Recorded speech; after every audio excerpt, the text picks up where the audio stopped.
जय हिंद दोस्तों, स्वागत है आपका अपने चैनल में। तो हम लोगों ने पॉलिटी के प्रश्नों को हल किया है। जो लोग भी नहीं देखे हैं, आप लोग प्लेलिस्ट में जाकर पिछले सारे क्लास को देख सकते हैं।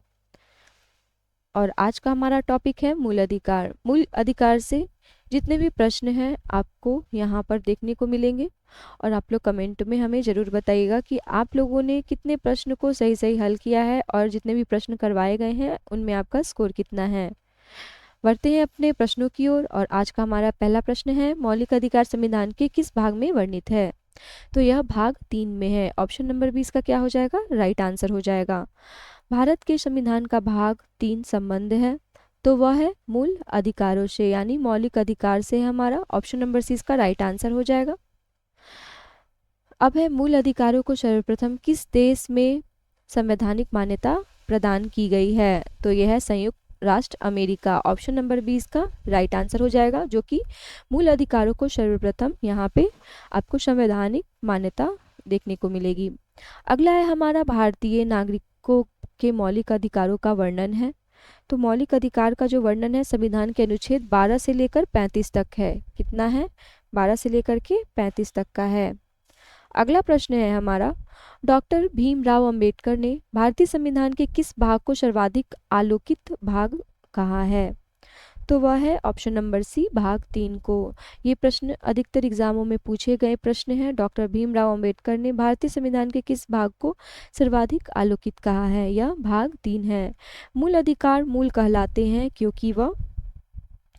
क्योंकि वह न्यायालय द्वारा प्रवर्तनीय है, संयुक्त राष्ट्र मानवाधिकार घोषणा पत्र के अनुरूप है, या फिर सरलता के संशोधनीय है, मानव के प्राकृतिक और अप्रतिदेय अधिकार हैं। तो इसका राइट आंसर हो जाएगा हमारा ऑप्शन नंबर डी, मानव के प्राकृतिक और अप्रतिदेय अधिकार है। जहाँ पर बात करें अप्रतिदेय मतलब क्या होता है, तो ऐसे वह अधिकार जिसमें व्यक्ति से जो है वह छीना नहीं जा सकता है, वैसा अधिकार जो किसी भी व्यक्ति से छीना नहीं जा सकता है या बदला या वापस नहीं लिया जा सकता है, उसको हम क्या बोलते हैं? अप्रतिदेय अधिकार। तो इसका राइट आंसर क्या हो जाएगा? Option number D. अगला प्रश्न है हमारा, भारतीय संविधान के भाग 3 में कुल कितने अनुच्छेदों में मूल अधिकारों का वर्णन है? तो मूल अधिकारों का जो वर्णन है वह है 24 में। संविधान के भाग 3 में जो अनुच्छेद हैं वो 24वें अनुच्छेद का यहाँ पे वर्णन है। प्रारंभ में कितने मौलिक अधिकार दिए गए हैं? तो प्रारंभ में 7 मौलिक अधिकार दिए गए हैं। वर्तमान में भारतीय नागरिकों को कितने मौलिक अधिकार प्राप्त हैं? तो ऑप्शन नंबर ए 6। ऑप्शन नंबर ए क्या होगा? सही आंसर है। भारत के संविधान में मौलिक अधिकार मूल संविधान का हिस्सा था, चौथे संशोधन द्वारा जोड़े गए थे। संसद द्वारा 1952 में जोड़े गए थे, 42वें संशोधन द्वारा जोड़े गए थे। तो मूल संविधान का हिस्सा था। भारत के संविधान में मौलिक अधिकार मूल संविधान का क्या था? हिस्सा था। भारतीय संविधान में न्यायालय में कौन प्रवर्तनीय है? तो यह मूल अधिकार है। ऑप्शन नंबर डी इसका क्या हो जाएगा? राइट आंसर हो जाएगा। अगला प्रश्न है, मौलिक अधिकारों को लागू करने का दायित्व है। तो मौलिक अधिकार जो है वह उच्चतम न्यायालय पर और उच्च न्यायालय पर भी क्या है? लागू करने का दायित्व है, यानी कि ऑप्शन नंबर सी इसका क्या हो जाएगा? राइट आंसर हो जाएगा। मौलिक अधिकार का निलंबन कौन कर सकता है? तो वह कौन कर सकता है? राष्ट्रपति। ऑप्शन नंबर सी इसका क्या है? सही उत्तर है। मौलिक अधिकार के बारे में सुनवाई करने का अधिकार निम्न को प्रदान किया जाता है। तो वह प्रदान किया जाता है सर्वोच्च न्यायालय को। सुनवाई करने का अधिकार जो है वह सर्वोच्च न्यायालय को प्रदान किया जाता है। संविधान में उद्घोषित मौलिक अधिकार में संशोधन किया जाता है वह केवल संसद द्वारा होता है। भारतीय नागरिकों को प्रदान किए गए मूल अधिकारों को क्या किया जाता है? निलंबित नहीं किया जा सकता। निलंबित किया जा सकता है, किसी भी परिस्थिति में निलंबित नहीं किया जा सकता है। ऊपर निर्दिष्ट कुछ भी सही नहीं है, तो यह निलंबित किया जा सकता है। भारतीय नागरिकों को प्रदान किए गए मूल अधिकारों को क्या किया जा सकता है? निलंबित किया जा सकता है। निम्नलिखित में से कौन से मामले उच्च न्यायालय तथा उच्चतम न्यायालय की अधिकारिता में आते हैं? तो वह मूल अधिकार का जो प्रवर्तन होता है वह उच्च न्यायालय तथा उच्चतम न्यायालय की अधिकारिता में आते हैं। भारतीय संविधान के अंतर्गत मूल अधिकारों का संरक्षण कौन है? मूल अधिकार जो है वो बचा के कौन रखता है? तो न्यायपालिका। ऑप्शन नंबर सी इसका क्या हो जाएगा? राइट आंसर हो जाएगा। मौलिक अधिकारों के निलंबन का आदेश कौन दे सकता है? तो वह आदेश राष्ट्रपति दे सकता है। मौलिक अधिकार का जो निलंबन होता है उसका आदेश जो है वह राष्ट्रपति के द्वारा दिया जाता है। मूल अधिकारों पर आवश्यक प्रतिबंध लगाने का अधिकार किसको प्राप्त होता है? तो मूल अधिकारों का जो प्रतिबंध है वह प्रतिबंध संसद को प्राप्त है। मूल अधिकारों पे जो प्रतिबंध लगाया जा सकता है वह संसद को क्या है? प्राप्त है। मौलिक अधिकारों का प्रमुख उद्देश्य क्या है? तो वह उद्देश्य व्यक्तिगत स्वतंत्रता को सुनिश्चित करना है। मौलिक अधिकार का जो प्रमुख उद्देश्य है वह व्यक्तिगत स्वतंत्रता को यहाँ पे बताना यानी सुनिश्चित करना है। अगला है मूल अधिकारों को प्रवर्तित करने की शक्ति प्राप्त है। तो यह शक्ति प्राप्त है उच्चतम व उच्च न्यायालय दोनों को है। भारतीय संविधान के प्रदत्त मूलभूत अधिकारों को निलंबित करने वाली सत्ता है, वह सत्ता है तो यह है राष्ट्रपति। ऑप्शन नंबर डी इसका क्या हो जाएगा? राइट आंसर हो जाएगा। अगला प्रश्न है हमारा, भारत में मौलिक अधिकारों के संबंध में निम्न वक्तव्यों पर विचार करना है। यहाँ पे विचार करके और कूट के माध्यम से यहाँ पे क्या देना है? सही उत्तर देना है। यह राज्य कृति के विरुद्ध एक गारंटी है। भारत में मौलिक अधिकार के संबंध में बात करना है तो यहाँ पे बताया जा रहा है कि राज्य कृति के विरुद्ध एक गारंटी है। यह संविधान भाग 3 में सूचित है। ये सामाजिक, आर्थिक और राजनीतिक न्याय सुनिश्चित करते हैं। यह यूएसए में अधिकारों के बिल की भांति नहीं है। अब यहाँ पे हमें बताना है कि यह कौन सा सही है। तो हमारा पहला सही है, यह राज्य कृति के विरुद्ध एक क्या है? गारंटी है। और दूसरा भी हमारा क्या है? सही है, यह संविधान के भाग 3 में सूचित है। ये दोनों हमारा क्या है? सही है। तो इसीलिए इसका राइट आंसर हो जाएगा ऑप्शन नंबर ए। भारत के संविधान का निम्नलिखित में से कौन सा अनुच्छेद समानता के अधिकार से संबंधित है? यानी कि समानता का अधिकार बताना है कि किस से किस अनुच्छेद में है। तो 14 से 18 अनुच्छेद में है समानता का अधिकार, 14 से 18। ऑप्शन नंबर सी इसका क्या हो जाएगा? राइट आंसर हो जाएगा। अगला प्रश्न है हमारा, भारतीय संविधान के निम्नलिखित अनुच्छेदों में से कौन विधायन सत्ता पर नियंत्रण लगाता है? मतलब पूर्ण रूप से क्या करता है? नियंत्रण लगाता है। तो यह है अनुच्छेद 14। ऑप्शन नंबर ए इसका क्या हो जाएगा? राइट आंसर हो जाएगा। अनुच्छेद 14 है जो विधायन सत्ता पर क्या करता है? पूर्ण रूप से नियंत्रण लगाता है। अगले प्रश्न की ओर बढ़ते हैं। अगला प्रश्न है हमारा, भारतीय संविधान की प्रस्तावना में प्रयुक्त समाजवाद शब्द को निम्नलिखित में से किस अनुच्छेदों के साथ मिलाकर पढ़ने से सर्वोच्च न्यायालय को समान कार्य के लिए समान वेतन मौलिक अधिकार परिभाषित करने की शक्ति प्राप्त हुई है? तो इसका राइट आंसर क्या हो जाएगा? ऑप्शन नंबर सी, अनुच्छेद 14, 15 व 16। ऑप्शन नंबर सी क्या हो जाएगा? इसका सही उत्तर है। संविधान के किस अनुच्छेद में कानून का समान संरक्षण प्रावधानित है? यानी कानून का समान संरक्षण जो है वह है अनुच्छेद 14 में। ऑप्शन नंबर सी इसका क्या है? राइट आंसर है। भारतीय संविधान का कौन सा अनुच्छेद छुआछूत उन्मूलन से संबंधित है? तो वह है अनुच्छेद 17। ऑप्शन नंबर सी इसका क्या हो जाएगा? Right answer.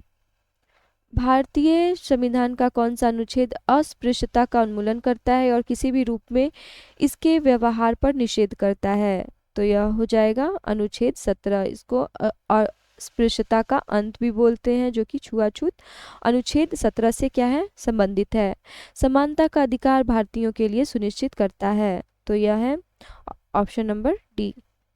उपरोक्त सभी धार्मिक समानता, सामाजिक समानता और आर्थिक समानता, इसीलिए इसका राइट आंसर हो जाएगा उपयुक्त सभी। संविधान के किस अनुच्छेद के प्रावधानों के अंतर्गत भारत सरकार द्वारा भारत रत्न, पद्म विभूषण आदि अलंकरण प्रदान किए जाते हैं? यानी कि यहाँ पे क्वेश्चन पूछा जा रहा है कि किस अनुच्छेद के प्रावधान के अंतर्गत जो है हमें भारत रत्न जैसे भारत रत्न, पद्म विभूषण ये सभी हम लोगों को जो प्रदान किए जाते हैं यह किस अनुच्छेद के द्वारा? तो यह अनुच्छेद है 18। ऑप्शन नंबर 20 का क्या हो जाएगा? राइट आंसर हो जाएगा। 1995 में पारित अस्पृश्यता अपराध अधिनियम को वर्तमान में किस नाम से जाना जाता है? तो इसका सही उत्तर क्या हो जाएगा? यह सिविल अधिकार संरक्षण अधिनियम के नाम से जाना जाता है, जो कि अस्पृश्यता अपराध अधिनियम सिविल अधिकार संरक्षण अधिनियम के नाम से जाना जाता है। धर्म आदि के आधार पर विभेद का प्रतिषेध भारत के संविधान का अनुच्छेद 16 एक मूल अधिकार है जिसे किसके अधीन वर्गीकृत किया जाएगा? तो अनुच्छेद यहाँ पे 16 नहीं होगा, यहाँ पे अनुच्छेद 15 होगा। अनुच्छेद 15 जो है एक मूल अधिकार है जिसे किसके अधीन वर्गीकृत किया जाएगा? इसका राइट आंसर क्या हो जाएगा? ऑप्शन नंबर डी, समानता का अधिकार। ऑप्शन नंबर डी इसका क्या हो जाएगा? Right answer. अगले प्रश्न की ओर बढ़ते हैं। अगला प्रश्न है, निम्नलिखित अनुच्छेदों में कौन भिन्न वर्ग में आता है? यहाँ पे भिन्न वर्ग बताना है, तो यह है अनुच्छेद 19। ऑप्शन नंबर डी इसका क्या है? राइट आंसर है। संविधान के अनुच्छेद 26 में धार्मिक कार्यों के प्रबंध की स्वतंत्रता क्या प्रति लगाया गया है? तो वह लगाया गया है लोक व्यवस्था, सदाचार और स्वास्थ्य। राष्ट्रीय सुरक्षा नहीं, शिक्षा नहीं और ये नहीं। ऑप्शन नंबर डी इसका क्या हो जाएगा? राइट आंसर हो जाएगा। जो अनुच्छेद 26 है वह धार्मिक कार्यों के प्रबंध की स्वतंत्रता के प्रति जो है लोक व्यवस्था, सदाचार और स्वास्थ्य को दिखाया गया है इसमें, इसीलिए इसका right answer option number D हो जाएगा। चेन्नई राज्य बनाम चंपक दोराई राजन मुकदमे में भारतीय सर्वोच्च न्यायालय के निर्णय के परिणाम स्वरूप निम्नलिखित में से किस मौलिक अधिकार संशोधन किया गया है? तो वह संशोधन जो है वह भेदभाव के विरुद्ध अधिकार। ऑप्शन नंबर 20 का क्या है? राइट आंसर है। आप लोग जरूर कमेंट में बताइएगा कि आप लोगों ने कितने प्रश्नों को सही सही हल किया है। भारत में समाचार पत्रों के स्वतंत्रता यहाँ पे ऑप्शन है और यहाँ पे बताना है, तो यह है संविधान के अनुच्छेद 19 एक के क विशेष रूप से उपबंधित है। तो इसका पहला ही आंसर क्या है? सही है। भारत का संविधान स्पष्टतः प्रेस की आज़ादी की व्यवस्था नहीं करता है, किंतु यह आज़ादी अंतर्निहित अनुच्छेद, तो यह बताना है हमें। तो यह है 19 के पहला के अ में, यानी 19 के 1 के अ में है क्या है? भारत जो है संविधान स्पष्ट प्रेस की आज़ादी की व्यवस्था नहीं करता है, प्रेस की व्यवस्था नहीं है, किंतु यह आज़ादी अंतर्निहित है, यह अनुच्छेद 19 में बताया गया है। अगला प्रश्न है हमारा, स्वतंत्रता के मूल अधिकार से संबंधित संविधान के अनुच्छेद 19 के अंतर्गत कितने प्रकार की स्वतंत्रताएं प्रत्याभूत हैं? तो यह है option number C 6। Option number C इसका राइट आंसर हो जाएगा। स्वतंत्रता का अधिकार संविधान के किन अनुच्छेदों में वर्णित है? तो यह अनुच्छेद है अनुच्छेद 19 से 22 में है। जो हमारा स्वतंत्रता का अधिकार है संविधान के 19 से 22 में है। ऑप्शन नंबर 20 का क्या हो जाएगा? राइट आंसर हो जाएगा। अगला प्रश्न है हमारा, अनुच्छेद 19 में वर्णित स्वतंत्रताएं निम्नलिखित में से किसको प्राप्त है? तो यह प्राप्त है बताना है, तो केवल भारत के नागरिकों को ही क्या है? प्राप्त है। अनुच्छेद 19 जो है वह वर्णित स्वतंत्रता है जो सिर्फ भारतीय नागरिकों को प्राप्त है। भारतीय संविधान का अनुच्छेद 21 जो है वह किसके विरुद्ध संरक्षण प्रदान करता है? तो यह है कार्यपालिका तथा विधायिका दोनों के विरुद्ध क्या करता है? यह कार्य करता है। भारत के संविधान का निम्नलिखित में से कौन सा अनुच्छेद प्रेस की स्वतंत्रता से संबंधित है? अभी थोड़ी देर पहले हम लोगों ने पढ़ा था प्रेस की स्वतंत्रता, इसका राइट आंसर क्या हो जाएगा? अनुच्छेद 19 जो हम लोगों ने पढ़ा था 19 एक पहला का अ। निम्नलिखित में से नागरिकों की स्वतंत्रता संबंधी सही अधिकार कौन है? जो सही अधिकार है वह है भाषण तथा विचार व्यक्त करने की स्वतंत्रता। नागरिकों का स्वतंत्रता संबंधी सही अधिकार जो है भाषण तथा विचार व्यक्त करने की स्वतंत्रता से है। प्रेस की स्वतंत्रता किस अधिकार में निहित है? प्रेस की जो स्वतंत्रता है वह है भाषण स्वतंत्रता में है। ऑप्शन नंबर बी इसका सही उत्तर है। निम्नलिखित में से कौन मौलिक अधिकार नहीं है? यहाँ पे बताना है मौलिक अधिकार के बारे में। तो बोलने का अधिकार है, व्यवसाय का अधिकार है, धर्म का अधिकार है, लेकिन जो ये है हड़ताल पर जाने का अधिकार यह नहीं है। ऑप्शन नंबर सी इसका सही विकल्प है। भारतीय संविधान का अनुच्छेद व्यक्ति के विदेश यात्रा के अधिकार को संरक्षण प्रदान करता है। तो वह संरक्षण 21 में प्रदान करता है। भारतीय संविधान का जो अनुच्छेद है वह व्यक्ति के विदेश यात्रा के अधिकार को संरक्षण प्रदान करता है। अब यहाँ पे व्यक्तियों को ध्यान से बताना है, किसी को राष्ट्रगीत गाने के लिए बाध्य नहीं किया जा सकता है, क्योंकि इसके वाक स्वतंत्र और अभिव्यक्ति के अधिकार का उल्लंघन होगा। इससे अंतःकरण और धर्म के अबाध रूप से आचरण और प्रचार करने की स्वतंत्रता के अधिकार का उल्लंघन होगा। राष्ट्रीय गीत गाने के लिए किसी को बाध्य करने वाला कोई विधिक उपबंध नहीं है। यहाँ पे इन वक्तव्यों में से बताना है कि ये तीनों में से कौन सा सही है। तो ये पहला और दूसरा यहाँ पे क्या है, सही है। राष्ट्रीय गीत गाने के लिए किसी को भी बाध्य करने वाला कोई विधिक उपबंध नहीं है, ये हमारा क्या है, सही नहीं है। अगले प्रश्न की ओर बढ़ते हैं। अगला प्रश्न है हमारा, निम्नलिखित में से किन्हें सर्वोच्च न्यायालय ने मौलिक अधिकार के रूप में मान्यता दी है? तो यहाँ पे बताना है, यह है आवास का अधिकार है, विदेश यात्रा का अधिकार भी है और समान कार्य के लिए समान वेतन का भी अधिकार है। इसीलिए इसका राइट आंसर क्या हो जाएगा, ऑप्शन नंबर डी। अगला प्रश्न है, भारतीय संविधान में प्रदत्त स्वतंत्रता का अधिकार के संबंध में निम्नलिखित में से कौन सा कथन यहाँ पे सत्य नहीं है, बताना है। तो भाषण व अभिव्यक्ति की अबाधित स्वतंत्रता, ये गलत है।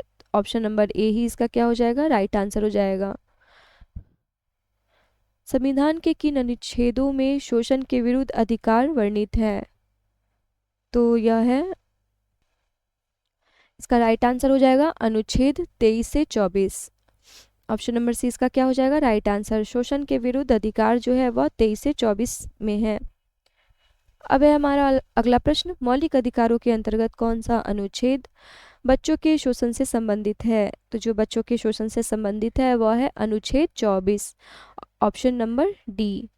अनुच्छेद 24 जो है वह मौलिक अधिकारों के अंतर्गत बच्चों के शोषण से संबंधित है।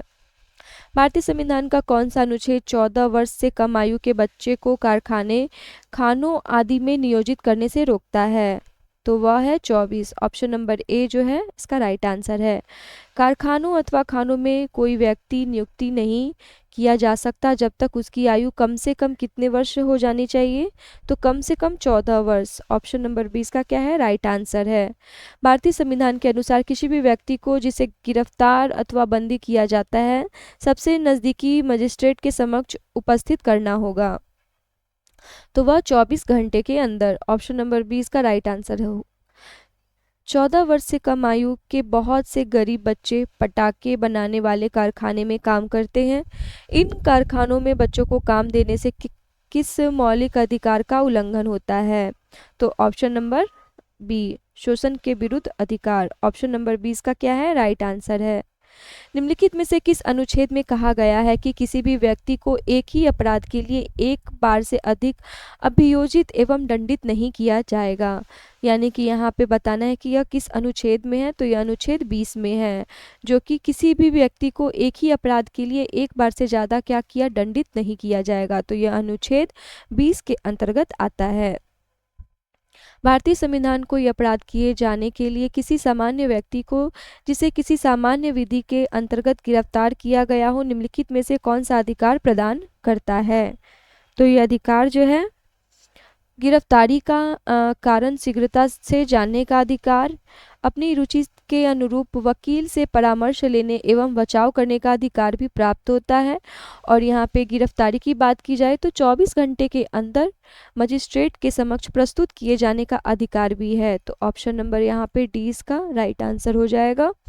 उपयुक्त सभी अधिकार। धर्म की स्वतंत्रता का अधिकार भारत के संविधान के किन अनुच्छेदों के अंतर्गत आता है? जो धर्म की स्वतंत्रता का अधिकार है वो 25 से 28 के अंतर्गत आता है। अनुच्छेद 25 से 28 के अंतर्गत धर्म की स्वतंत्रता का अधिकार आता है। भारतीय संविधान के अनुच्छेद 25 का संबंध है तो 25 का संबंध जो है वह धर्म की स्वतंत्रता से है। 25 से 28 आर्टिकल धर्म की स्वतंत्रता से यहाँ पे आपको देखने को मिलेंगे।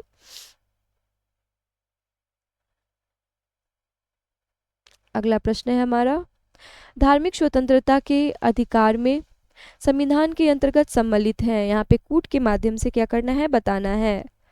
तो यहाँ पे है धर्म प्रचार करने का अधिकार, सही है। धार्मिक स्वतंत्रता के अधिकार के बारे में बताना है, तो धर्म का प्रचार का अधिकार है। सिक्कों को कृपान धारण एवं रखने का अधिकार है, ये भी सही है। और यहाँ पे राज्यों का समाज सुधारक विधि निर्माण का अधिकार, ये भी क्या है, सही है। धार्मिक निकायों का लोगों का धर्म परिवर्तन कराने का अधिकार, ये नहीं है। तो इसका मतलब ऑप्शन नंबर ए यहाँ पे क्या है, सही है। संविधान के किस अनुच्छेद द्वारा सिखों द्वारा कृपान धारण करना धार्मिक स्वतंत्रता का अंग माना गया है? तो यह है अनुच्छेद 25। ऑप्शन नंबर 20 का क्या है, राइट आंसर है। संविधान द्वारा प्रदत्त धार्मिक अधिकारों पर राज्य किन अधिकारों का प्रतिबंध लगा सकता है? तो यह प्रतिबंध जो लगाया जा सकता है स्वास्थ्य, सदाचार और लोक व्यवस्था, इन सभी पर जो है वह प्रतिबंध लगाया जाता है। संविधान के किन अनुच्छेदों के अंतर्गत अल्पसंख्यकों को अपनी संस्कृति के संरक्षण तथा अपनी पसंद की शिक्षा संस्थाओं की स्थापना व संचालन के अधिकार को मान्यता प्रदान की गई है? तो यह अनुच्छेद 29 और 30 के अंतर्गत है। ऑप्शन नंबर 20 का क्या है, राइट आंसर है। भारतीय संविधान का कौन सा अनुच्छेद अल्पसंख्यक को अपनी मनपसंद शिक्षण संस्थाओं के स्थापित तथा संचालित करने का अधिकार को संरक्षण प्रदान करता है? इसका राइट आंसर क्या हो जाएगा? ऑप्शन नंबर डी, अनुच्छेद 30। ऑप्शन नंबर डी इसका क्या है, राइट आंसर है। अगला प्रश्न है हमारा, बाहरी आक्रमण के आधार पर आपातकाल घोषित होने पर निम्नलिखित में से कौन सा अनुच्छेद स्वतः निलंबित हो जाता है? इसका राइट आंसर क्या हो जाएगा, स्वतः निलंबित हो जाता है अनुच्छेद 19। ऑप्शन नंबर 20 का क्या हो जाएगा, राइट आंसर हो जाएगा। भारतीय संविधान के किस अनुच्छेद में संवैधानिक उपचारों का अधिकार दिया गया है? तो यह अधिकार अनुच्छेद 32 में दिया गया है। निम्नलिखित में से किस अनुच्छेद को भारतीय संविधान का हृदय एवं आत्मा कहा जाता है? तो अनुच्छेद 32 है। ऑप्शन नंबर ए इसका क्या हो जाएगा, राइट आंसर हो जाएगा। संवैधानिक उपचारों का अधिकार किन परिस्थितियों से निलंबित हो जाता है? तो यह उपरोक्त सभी परिस्थितियों में, यानी कि जो आपात की स्थिति घोषणा के दौरान सेना सदस्यों के संबंध में जब सैनिक विधि लागू हो, ये सभी के टाइम में क्या होता है, संवैधानिक जो उपचार है उनके अधिकार को निलंबित किया जा सकता है। निम्नलिखित में से कौन सा अधिकार भारतीय संविधान के अनुच्छेद 32 के अंतर्गत प्रवृत्त किए जा सकते हैं? तो यह है मौलिक अधिकार। ऑप्शन नंबर बी जो है इसका राइट आंसर हो जाएगा। अगला प्रश्न है हमारा, मौलिक अधिकारों को लागू करने के लिए निम्नोक्त में से किसी न्यायालय द्वारा जारी किया जा सकता है? तो वह जारी होता है समादेश, यानी रिट जारी किया जाता है। व्यक्तिगत स्वतंत्रता के लिए निम्नलिखित में से कौन सा रिट याचिका दायर की जा सकती है? तो वह याचिका जो होती है बंदी प्रत्यक्षीकरण होती है। ऑप्शन नंबर सी इसका क्या हो जाएगा, राइट आंसर हो जाएगा। अगला प्रश्न है हमारा, कौन व्यक्तिगत स्वतंत्रता से संबंधित है? व्यक्तिगत स्वतंत्रता बताना है, तो यह है बंदी प्रत्यक्षीकरण। ऑप्शन नंबर ए इसका क्या हो जाएगा, राइट आंसर हो जाएगा। अब अगला है विभिन्न प्रकार के समादेश यानी रिट जारी करने का अधिकार सर्वोच्च न्यायालय के अतिरिक्त निम्नांकित में से किन न्यायालय को प्राप्त है?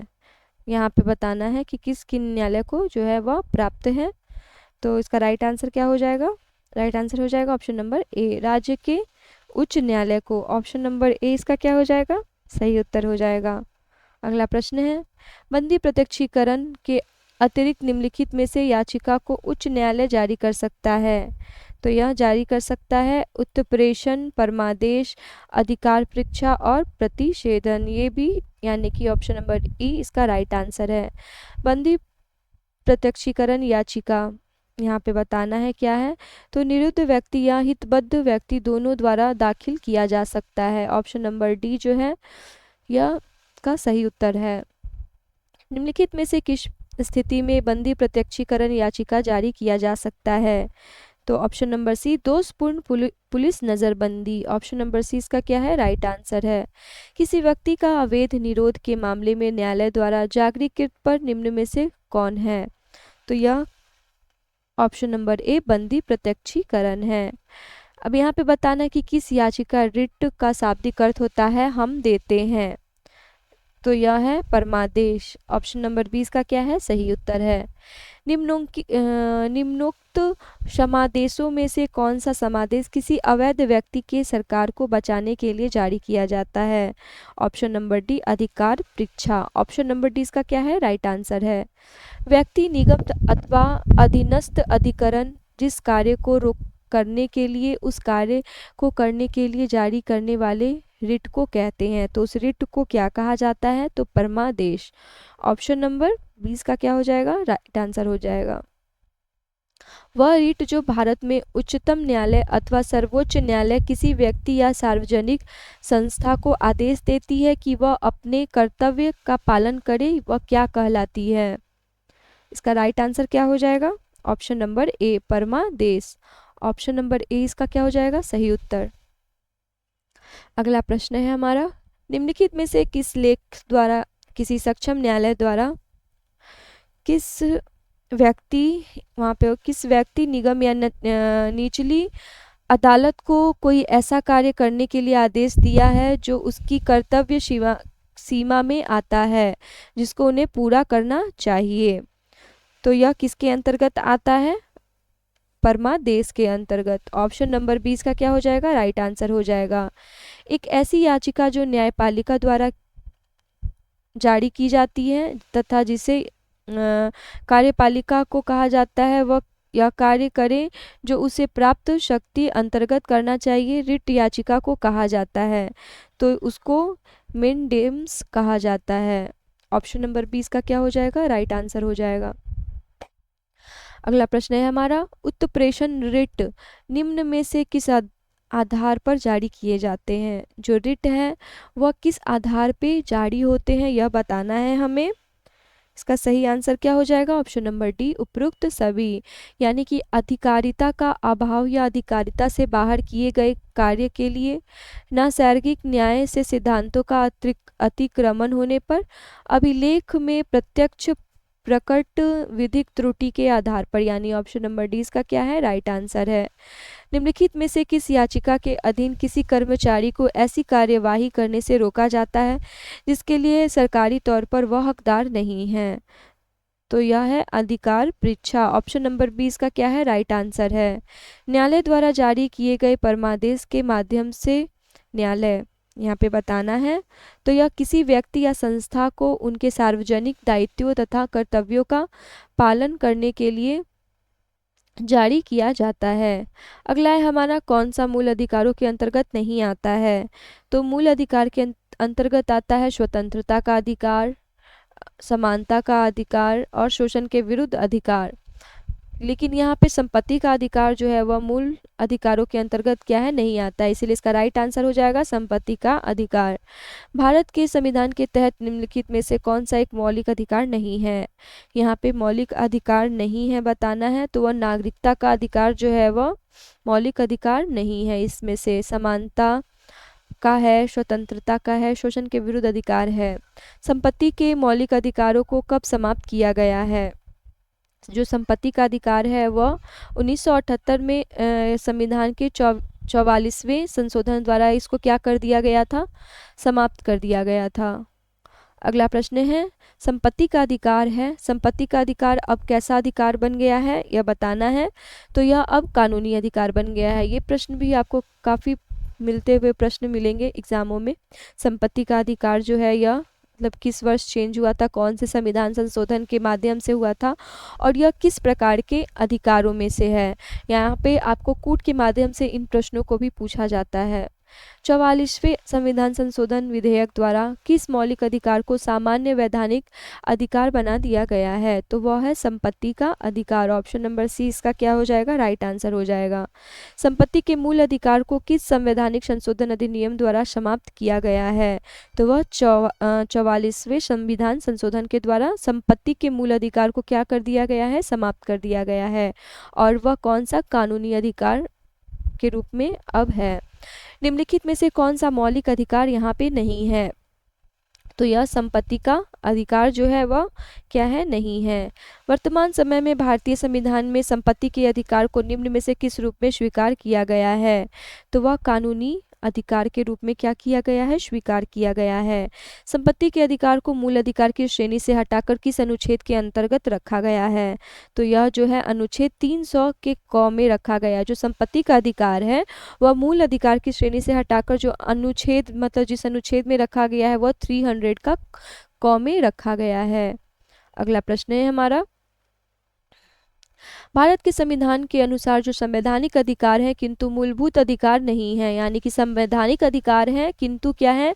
मूलभूत अधिकार नहीं है, वह बताना है हमें। तो यह है ऑप्शन नंबर डी संपत्ति का अधिकार। यह है मूलभूत अधिकार नहीं है जो कि कानूनी अधिकार है। भारतीय संविधान का निम्नलिखित में से कौन सा अनुच्छेद यह निर्धारित करता है कि राज्य कोष को संपोषित कुओं, तालाबों एवं स्नान घाटों का प्रयोग करने से किसी भी नागरिक को वंचित नहीं किया जा सकता है?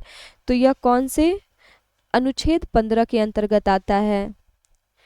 अब यहाँ पे बताना है मौलिक अधिकार, यहाँ पे सुमेलित नहीं है, बताना है मौलिक अधिकार और अनुच्छेद है। तो स्पृश्यता का अंत ये क्या है? सही है। यहाँ पे है गिरफ्तारी व एवं निरोध विरुद्ध संरक्षण, तो ये हमारा क्या हो जाएगा? सुमेलित नहीं है। जो गिरफ्तारी एवं निरोध विरुद्ध संरक्षण है वह अनुच्छेद 22 के अंतर्गत आता है। धर्म स्वतंत्रता 25 में, अल्पसंख्यकों के हितों का संरक्षण जो है वह अनुच्छेद 29 में आता है।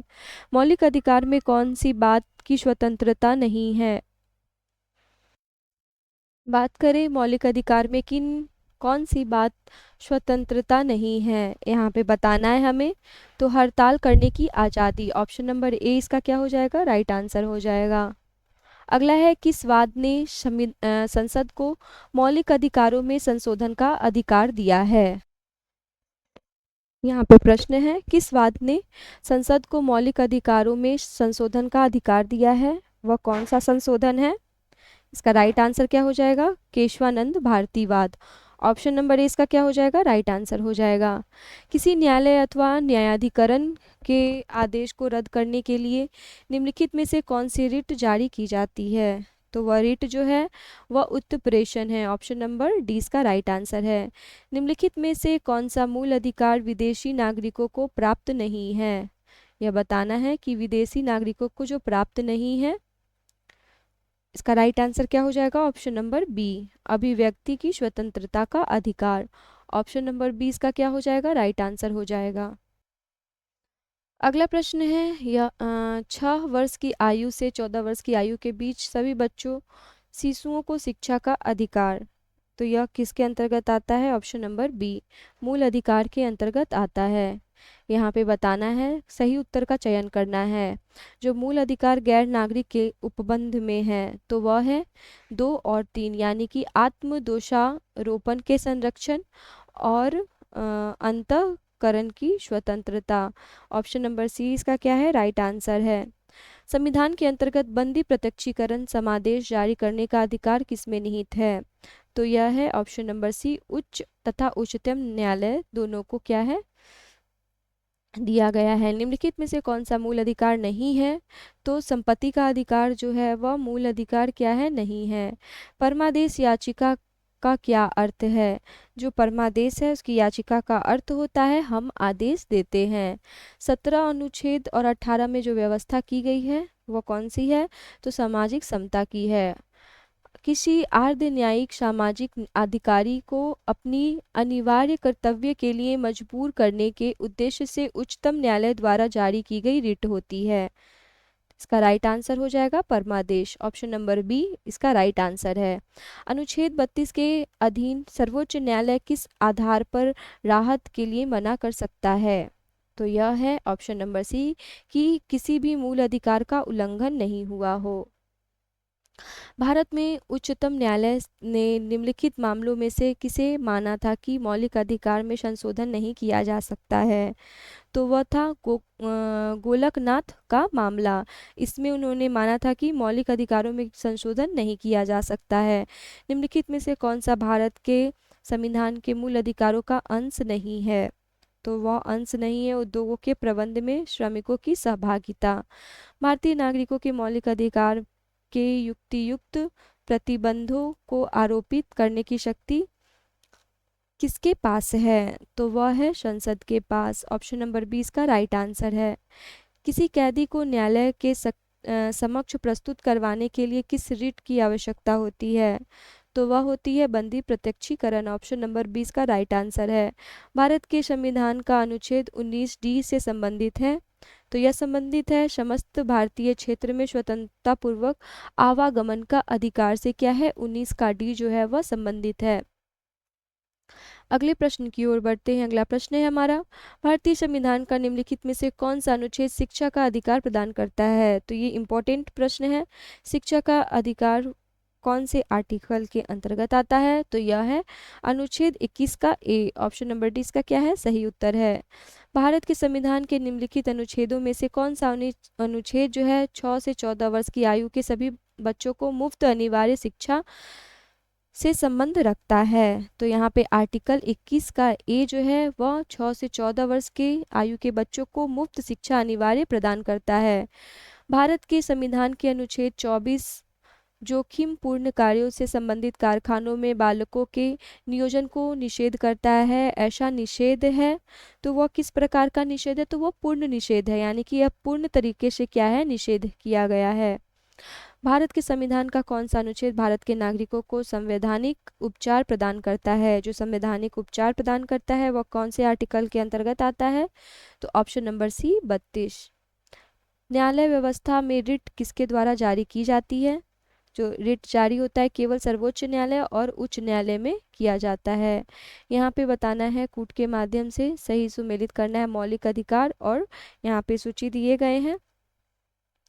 तो यहाँ पे हो जाएगा क्षमता का अधिकार अनुच्छेद 14 से 18, वाक्य स्वतंत्रता का अधिकार अनुच्छेद 19, धर्म की स्वतंत्रता का अधिकार जो है वह अनुच्छेद 25, और संवैधानिक उपचारों का अधिकार जो है वह है अनुच्छेद 32 से संबंधित है। तो इस प्रकार इसका राइट आंसर हो जाएगा ऑप्शन नंबर सी। अगला प्रश्न है, यहाँ पे भी कूट के माध्यम से बताना है हमें कि जो कथन है उसमें कौन सा कथन गलत है। यहाँ पे गलत कथन बताना है कि कौन सा कथन इसमें गलत है। मौलिक अधिकार पर संविधान का भाग 3 यूएसए के बिल ऑफ राइट्स पर आधारित है। संविधान के अनुच्छेद 21 के अंतर्गत मृत्यु का अधिकार मूलभूत अधिकार है। भारतीय संविधान का एक पूर्ण संघीय संविधान है। भारतीय संविधान के अनुसार मूलभूत अधिकारी को हटाया जा सकता है। इसमें से आपको बताना है कि कौन सा कथन गलत है। 2, 3 और 4 ये तीनों कथन क्या है? गलत है। ऑप्शन नंबर 2, 3 और 4 ये तीनों गलत है। ये क्या है? सही है। मौलिक अधिकार पर संविधान का भाग 3 यूएसए के बिल ऑफ राइट पर आधारित है। तो ऑप्शन नंबर डी क्या हो जाएगा? इसका राइट आंसर हो जाएगा। और इस सेट का हमारा अंतिम प्रश्न है, भारतीय संविधान का निम्नलिखित में से कौन सा अनुच्छेद जबरन श्रम को प्रतिबंधित करता है और शोषण को रोकता है? तो वह है अनुच्छेद 23। अनुच्छेद 23 जो है वह जबरन श्रम को प्रतिबंधित करता है और शोषण को रोकता है। इस प्रकार हमने आज मौलिक अधिकार के 125 प्रश्नों को हल किया है। और आप लोग हमें कमेंट में ज़रूर बताइएगा कि आप लोग कितने प्रश्न को यहाँ पर सही सही लगा चुके हैं, और आप लोगों ने 125 में से कितने प्रश्न को सही लगाया है वो आप कमेंट में हमें ज़रूर बताइएगा। और आपको यह हमारा वीडियो कैसा लगा वो भी ज़रूर कमेंट कीजिएगा। वीडियो के अंत तक बने रहने के लिए धन्यवाद। अगर वीडियो अच्छा लगे तो लाइक, सब्सक्राइब और शेयर